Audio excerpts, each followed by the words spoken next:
My name is Andrew Cantor. I'm the editor-in-chief of MrWatchMaster, and I'm absolutely delighted to be here with you today.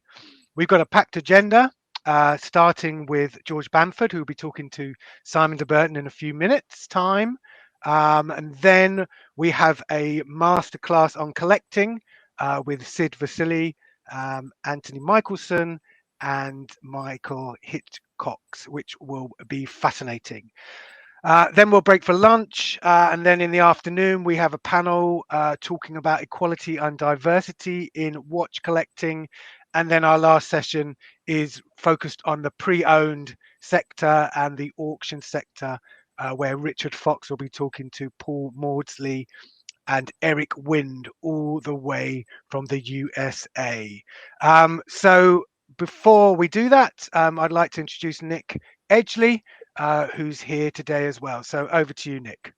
Good morning, everybody, and thank you for joining us. And this is one of our first events, so it's very exciting for us. Just so you know who I am, I'm the commercial director of MrWatchMaster. I've been with them for nearly a year now, and really enjoying our growth with not only our viewers, but getting our name out there around the world. I'm just going to be here as an introduction, just so you know the face and the name, if you don't already know me. And Andrew will be running the whole of the event today. I will be available if anybody wants to email me, but we'll be in watching all the talks going on today.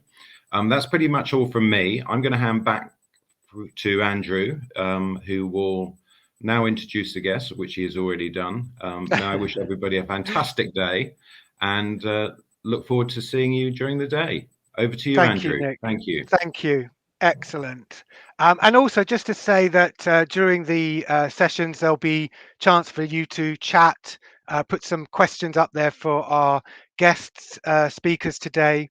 And also when we're not having the panels, you can go off and look at the brand booths that have some great content in. So really, all it remains for me to say is enjoy yourself. Thank you very much for coming today.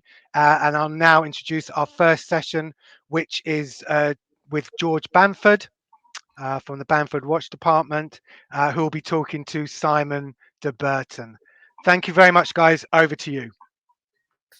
Hi, George. Wow, that's an introduction and a half, isn't it, Simon? Yeah, it certainly is. Lot to live up to. How are you? Nice to see you. Very, very good to see you. It's nice to be on a nice panel like this, and I'm from the Hive in the centre of London, so it's good to start off this conversation. Yeah. Well, I'm from the centre of Dartmoor. It's not quite as glamorous. I always love it when rainy and foggy from somewhere else. So it's kind of something I've noticed about our talk. We've only got 20 minutes, and normally when we start talking about old stuff, we tend to talk for sort of about 2 or 3 hours. So you only got 20 minutes. Oh yeah, my apparently God. So yeah, which is going to be difficult. But well, Simon, you asked me to bring loads of watches along. I can't talk. Okay. Anyway, so I've got some watches to show. That's great.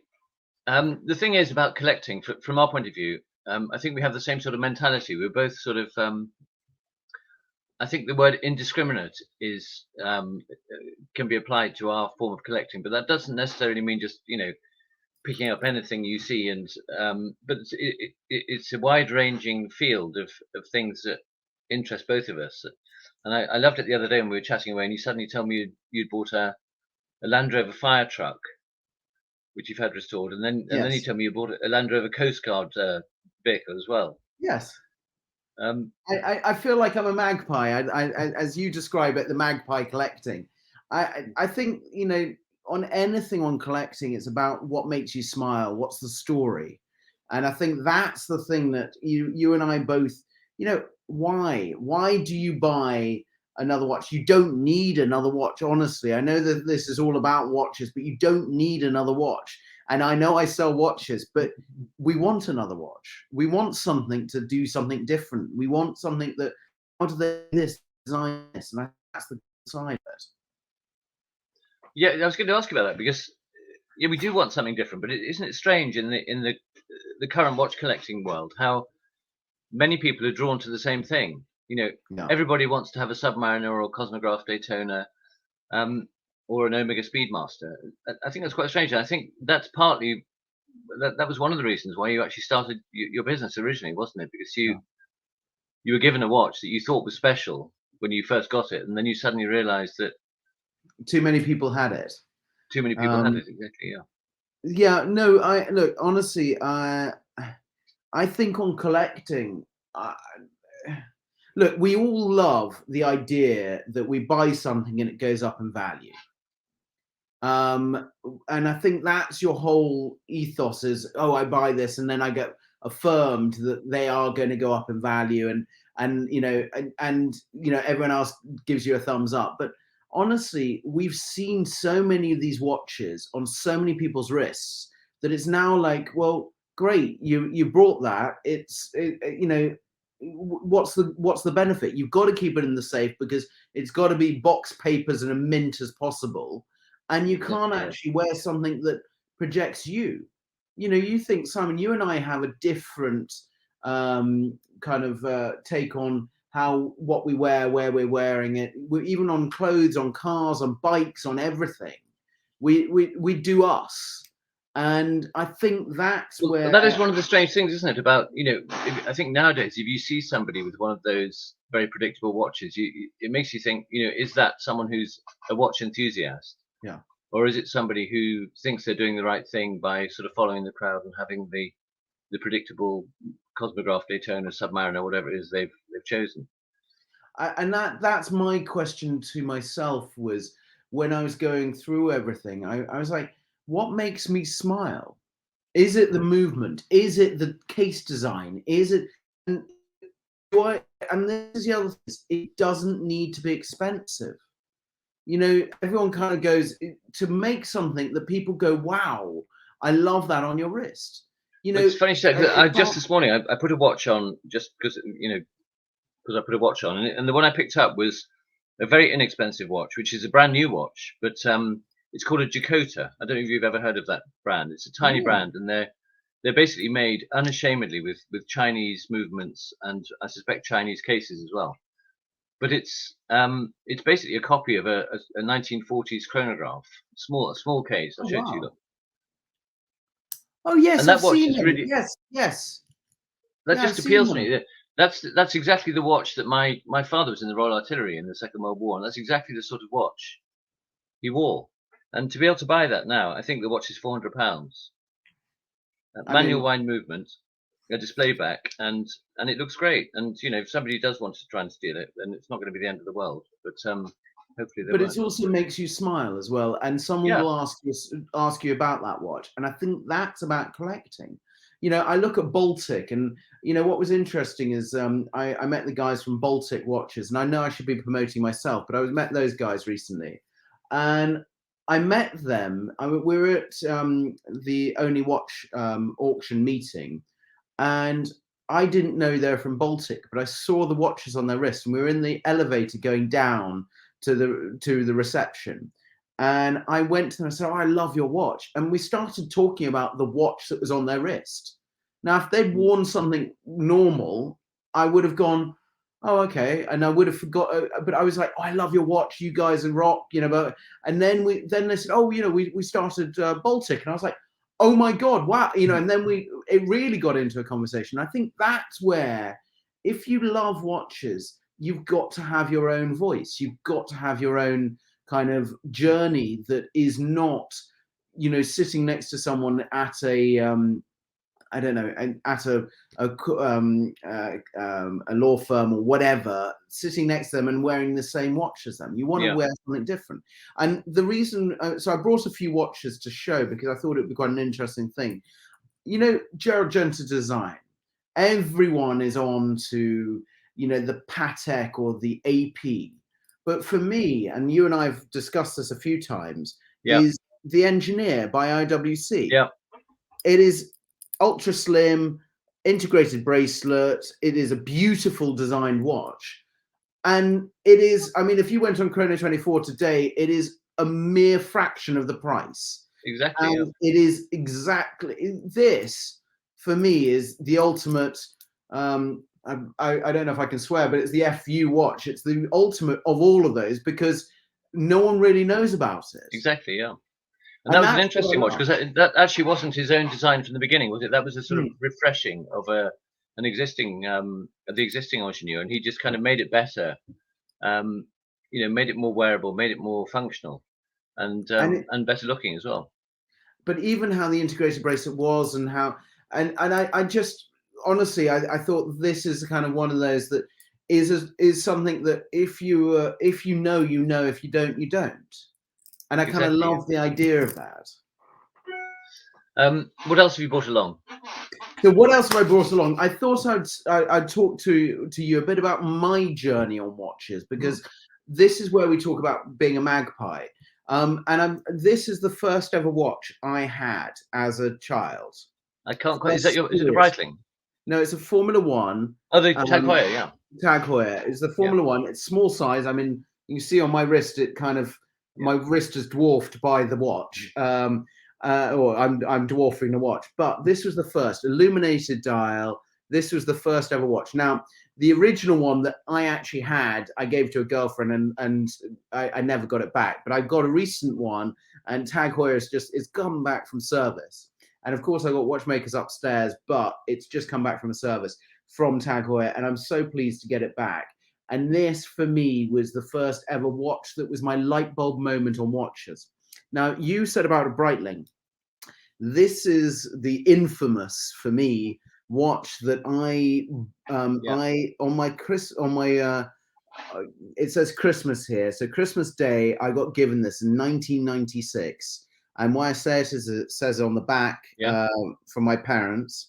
And I spoke to my father about this, and he brought it for £300, and it's Breitling Navitimer. And I've got to be very nice, but you may see there's chips and dents and everything around the case. Is that didn't you take that watch to pieces shortly after you were given it? I got so Boxing Day. This was in pieces. On a towel, and I had a penknife and a glasses screwdriver, and I took this watch to bits. There is so much play in the glass on the top. There's so much movement on everything on this watch. The hands, if you see, the hands are wrong because I've had to pop the hands off a few times. This watch was my first engineering love for watches. This if someone said which watch wouldn't you get rid of, this would be one of the watches that I would not get rid of. And the Navitimer itself, I mean, do you wear that watch still, or is it I do, but I'm always concerned because I've smashed the glass about 6 times, and so I do wear it. I love the Navitimer. I love the idea of the Navitimer. I love the case and love everything. It's an interesting watch in as much as it's just as famous, really, as more or less as the Submariner or the chronograph or any of those really well-known watches. But it's still incredibly affordable, isn't it? On the second-hand market, you can buy a nice Navitimer from 70s, 80s, or 90s for probably £3,000, something like that, 4,000. But you can also, so when I talk about odd things, so odd watches. I picked this up recently. I have to put a battery in it. But I picked up the digital Navitimer. Right. And this is not, I know by your tone it's a right. Okay, so that means that you're just like, why did you buy that? No. But the reason why I brought this was because I loved that the Navitimer in a vintage inspired case with kind of modern technology of the time. And I love the idea that, to shoehorn 2 things into one, I thought was quite an interesting thing. And then you could see that after that then came out something like the titanium Cosmonaut, I think it is, or the titanium Breitling that they brought out. Well, people sort of might be disdainful about some of those quartz watches, but they were of an era when quartz was the big thing, wasn't it? And they're not cheap watches. The cases and the engineering in the actual body of the watch is just as good as the mechanical versions. Honestly, you had those amazing pieces like the Beta 21 watches, yes. from Patek and Girard-Perregaux, and then the Rolex Oyster Quartz is now really sort of catching on, isn't it? And a fantastic watch. And Beta 21, also the IWCs, they and the pricing of these were twice as much than the normal watch. And this is a quartz movement. And we can get down into the whole thing of the quartz movement, but that for me is another day. It's kind of one of those things that I can get down into the wonderful world of quartz. But what I wanted to do is I wanted to kind of jump onto something that is the oddities, the weird and wonderful, because of what they are. I'm still taking watches to bits, so just so you know, and I'm sorry for every watch manufacturer. Do they end up with the watchmaker when you've taken them to bits? And well, no, you put them back together. So I've got 3 watchmakers, and they love they take it to bits for me now because they don't trust me. I mean, they think during lockdown they kept on sending me videos of how they thought George did stripped watches, because I was trying to teach my son how to strip a watch during lockdown, and it was quite funny because they thought I'd got a big hammer and a big screwdriver, and that was how I was doing it. So it certainly makes you appreciate how amazing watchmaking is when you do try and take one apart without wrecking it. Because I mean, even just undoing a single screw, when you see it through a loop, magnifying loop, the slightest mistake. It really is amazing. So the other thing, so I have brought something called a snowdrop. So Jaeger LeCoultre, Amavox system, vintage. They're not worth a hell of a lot. And I took this to pieces. Well, the watchmakers did, and it's front loaded. So everything comes off the front, and it's got an alarm, but inside it's got this beautiful look, and the whole of the case is the alarm. And I just love the design. I thought it was such a futuristic watch. Now, when I say to you a magpie, I don't work as a business. We don't work with Jaeger LeCoultre. I wish we did, but we don't work with Jaeger LeCoultre. But why I brought this along is because if this came out today, this would be an ultra modern. You could imagine someone like MB&F coming out with this, or someone coming out with this, and everyone going, "Oh my God, that's the coolest design." The dial design. I mean, look at that dial design. It is absolutely crazy. But this, that case reminds me of the iPod. The Hemipode or whatever it's called. Yeah. So that exactly, and that for me, I wanted to bring something that I think is futuristic and ultra modern. If you wore this today and you got rid of the Jaeger LeCoultre sign, everyone would go, "Oh my God, you've just brought out a brand new watch." And I love the idea of something like that is different. It's going to get people talking about it. Where did you find that watch, George? Where did you pick that up from?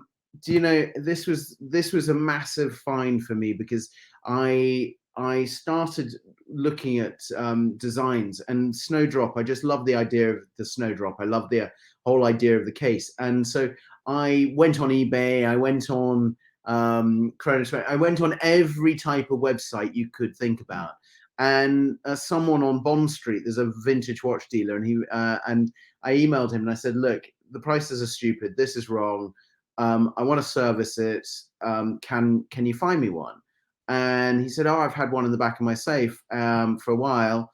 It owes me this. Do you want to pay for it?" And I was just like, "Oh, yes." And it was nothing. I mean, and I'm sorry to the guy, but it wasn't a fortune. It was very, it needed a service because it had all gunked up inside. But it's got this blue sticker on the back, so it's still, very, very much. But there was no box and papers, so no.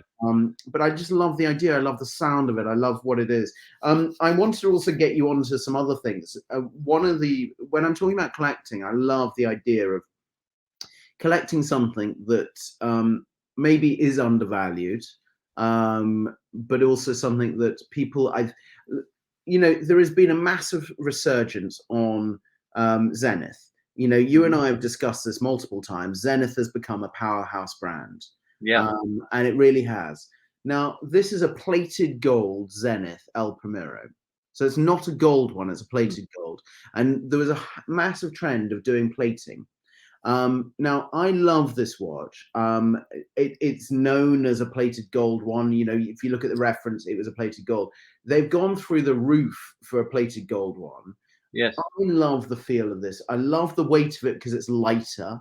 I love the design of it. I love the combination of the dial. The whole thing works, and that was where, for me, I think that sometimes looking at something like this, and and you can find it, and someone will go, oh, I'm not going to have a plated gold watch because I want a gold watch. Well, I kind of think, well, if it makes you smile and you know that Exactly. it Plus the was fact in there good, you've got a Rolls Royce movement in there, haven't you? yeah, Regardless of whether or exactly. not the case is gold plated. So That's the thing. So I wanted to show something that, and even the dial design and everything about it, this is a Zenith, and this is, and you think about what Zenith is now doing. They've remade this in gold, where originally it was plated gold, and I love yeah, the idea of it. So that's just something that I wanted to kind of bring. And then collecting, I think to myself is that, things that should make you smile. You should wear a watch. You and I have always talked about this. Something that invokes something that makes you either smile or makes you kind of go into something and say, oh, I love that. And so yeah. I wanted to kind of do, I'm bringing something that we've done. Right. And yes, I'm promoting myself, but I'm not promoting myself. This is Frank Muller. We worked with Frank Muller doing Snoopy. Now, Snoopy, everyone keeps asking me, why did we do Snoopy? What's the reason?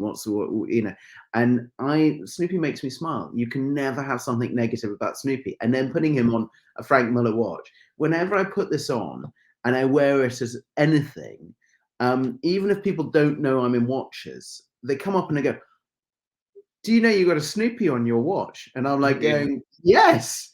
And then it starts the conversation, and Sure. I remember Frank Muller back in the day. This is this, and you start these conversations that everyone then Exactly. goes, wow.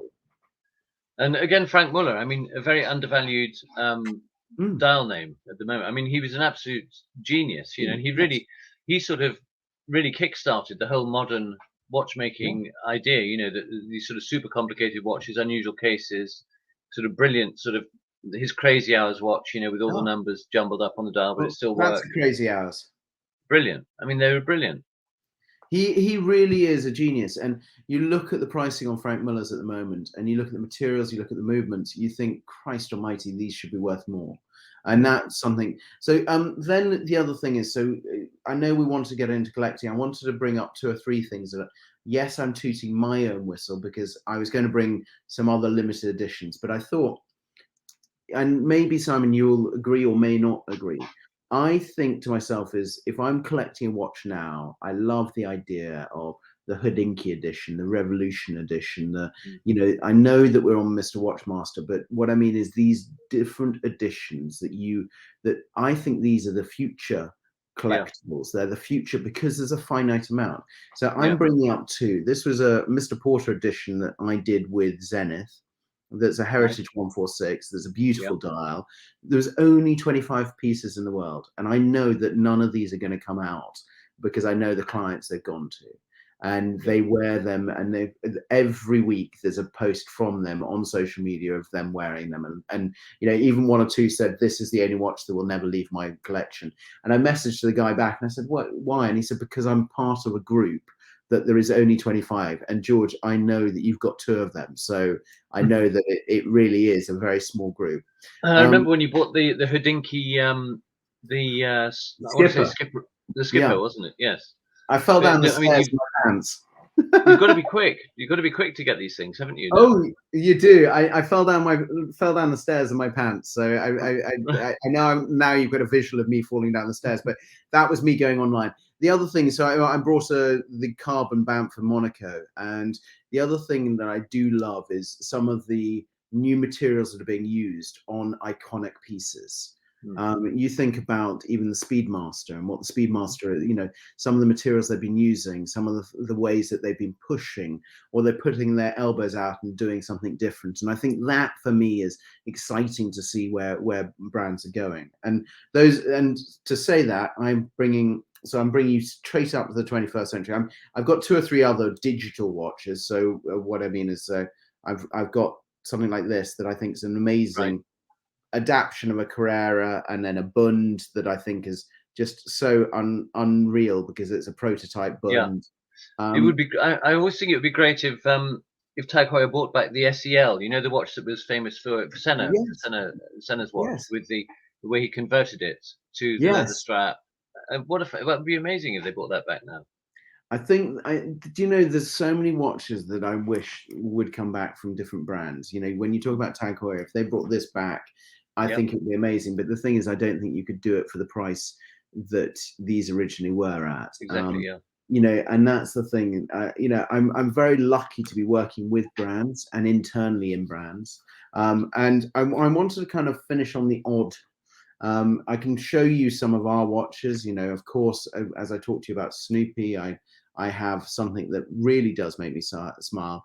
I'm very surprised about the clients that have been buying this. This is our Skater Snoopy that's on my not my GMT case that I call a retro modern case. So it's a vintage inspired case, because I kind of love these type of cases, and it does make me smile. I wear that, and I think a lot of people love wearing that's yeah. Your own watches have really taken off, because I think originally when you started with the Mayfair, that was really a Yeah, sort of service watch, wasn't it? That you'd it really was. And lend to people while their watches are being fixed, and yeah, it just, and you know, and everybody and wanted it.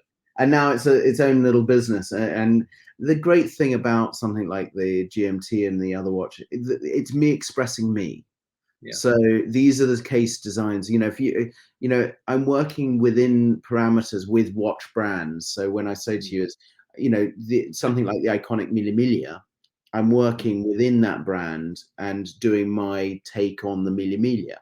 And you know, I brought this because for you and I together, this kind of was a great note. It was a great event. It was a great event. Yeah, and those watches are very sought after, because I think you only made about, was it 33? 33, and Yeah. they are very sought after. I've had quite a few people asking me for them, but something like that, I'm working on their existing case. So for me, Bamford London is where I go, oh, I love this design, can I do it? And then I wear it and figure it out, and I go, oh my god, I really love what we're doing. So I'm on I wanted to, I was going to end on something, but I'll give you a hint. So this is and I'm kind of being very I'll be told off because someone will come up here and tell me off in a second. So I'm giving everyone a bit of an exclusive, but not an exclusive. So this is our existing watch, and this will be coming soon. Great. And the only way I can be very quiet about that, but I want to move on to something that I picked up. I was in Switzerland last week, the week before, and I picked up something that I'm talking about odd. I'm talking about crazy. And the reason why odd and crazy I think is very cool is I was on a plane back from Switzerland, and I had this watch on my wrist, and there's a person with a very expensive Patek sitting next to me. And we were chatting, and sorry, we didn't chat. He started looking at my watch. So I had this watch on my wrist, and he was kept on looking over me, looked over, and I was just like, can I help you? And he goes, what is that? And I was like, oh, okay. And then we started talking. And this is the brand new casquette from Girard Oh, Perregaux. right, yeah. The Girard Now, Perregaux. this is a crazy digital ceramic watch. But this guy had a very expensive watch on his wrist, and I had this.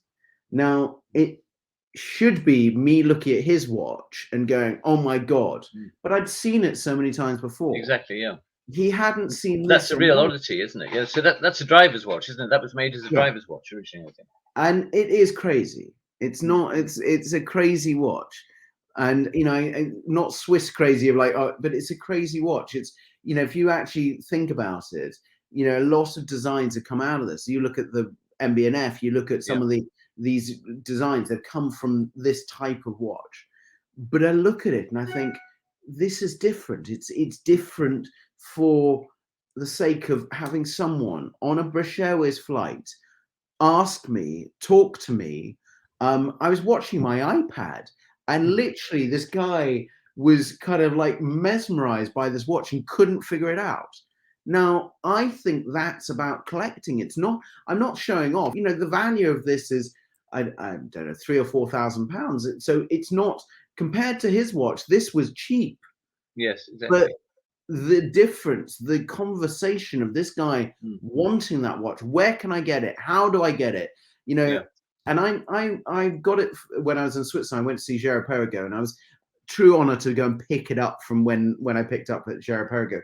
But this watch just, I don't know, it just made me go, wow. And it's interesting, isn't it, that nowadays, you know, watch designers have all this sort of equipment at their fingertips, you know, incredible sort of CAD machines and you know, the capability of making much more unusual shapes. But that originated, I think, in the 70s, that watch, didn't it? The original design, which, I mean, it must have been space age then.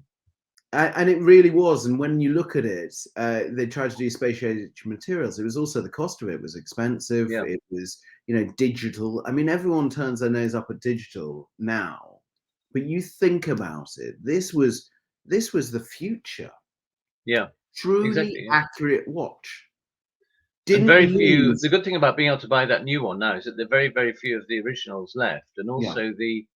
I think the type of batteries they used, I'm not even sure you can still get those batteries, and they had a very, very short lifespan as well. Oh, the lifespan. So I've got an original. I got an original 2 years ago. I was very lucky to get an original. My wife surprised me with the team at Gerard Perregaux. They found it for her for my Christmas present. I didn't take it to bits, just so you know, Christmas presents. I respect my watches that I get given at Christmas. But I got given this watch and from my wife, and you know, finding out from her, it didn't cost a fortune because most people turn their nose up at it. Yeah. Now they've gone through the roof because the cool factor of this. But for me, it was something that when we talk about Magpie and we get into this whole thing of Magpie, it's about something that you like, you love, and you know, and something that's different as well. I mean, to me, I think I like having something different. You know, I've always liked sort of slightly different motorbikes, and I remember, you know, liking sort of those strange East German MZ motorcycles. You know, 30 years ago, and everyone used to laugh at them. But now, I suppose because of the internet, which has helped watch collecting hugely, because people can learn stuff. You know, because of that, people realized that they were beautifully made. I mean, that German engineering was absolutely fantastic. Definitely, definitely. Look, for me, I think you're right. It is about the digital side of it as well. You know, I think the digital frontier of kind of discovery of watches has been amazing. I mean, when I was starting out, I used to have to go to flea markets, and there wasn't YouTube and things like that to make my discovery. But the flea market, I miss the flea market. So don't you? You know, you used to be able to go and think, I may find something. There's no chance now because everybody knows the value of everything and what everything is, more or less. So. And that's the thing, is that I think, you know, we're all pushing to find something new or find something old that's new. And I look at these watches, and I look at, when I said to you about a Magpie collecting, it's not that sense of like, I want to collect everything. I don't. I just want to put on something. The things that appeal. It's just the things that give you a certain feeling. You can't really explain why, but you just want it. Yeah. And the thing is, I take off watches, and so like if I've got a watch on my wrist, you'll see I play with the watch all the time. I feel the edges. I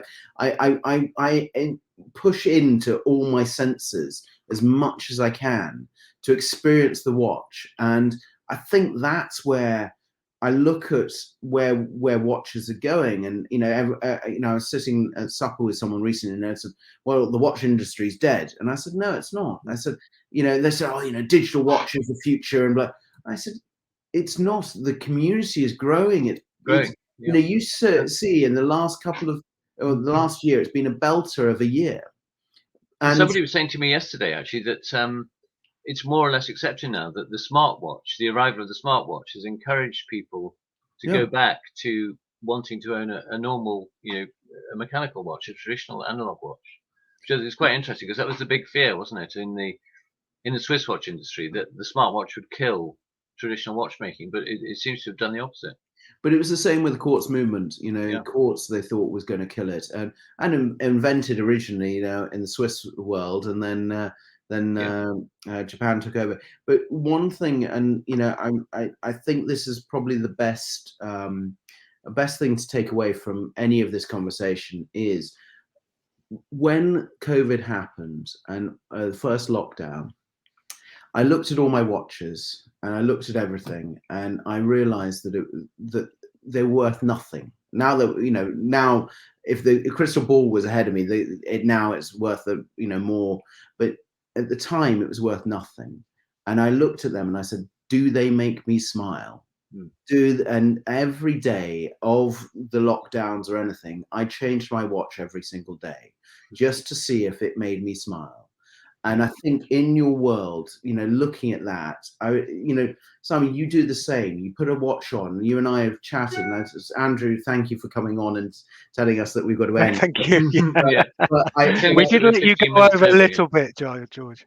but it is this thing of putting something on, and does it make you smile? You smile. It doesn't matter about someone else, but does it make you smile? And that's what I wanted to kind of. Well, I think that's a good lesson for collecting.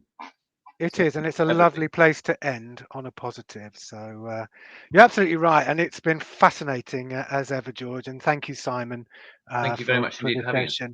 Because I think it's right, and I think you talked about the stories. You talked about the fact that you can see someone with a really expensive watch, but what does that mean? And and I think and George, we've talked about it a lot. Today I've got my 100-year-old pocket watch, the Vortic, that when you look at it, this is ticking away now, and it's something that's now become practical because I can now wear that as a watch. And that's the beauty of it. These things were meant to last, and I think when you look at the craftsmanship and the skill that goes into it, you love taking things apart, and I do the same. I have all these amazing clocks and watches and movements that haven't worked for 100 years, and I take them apart, clean them, and put them back together, and they work, and it's just like magic. It's unbelievable. But we'll leave it there, guys. But thank you very much. I know I'd happily carry on the conversation all day, and we will do that with our other guests. So thank you, George. Thank you, Simon. Pleasure. Thank you very Thanks, much. Andrew.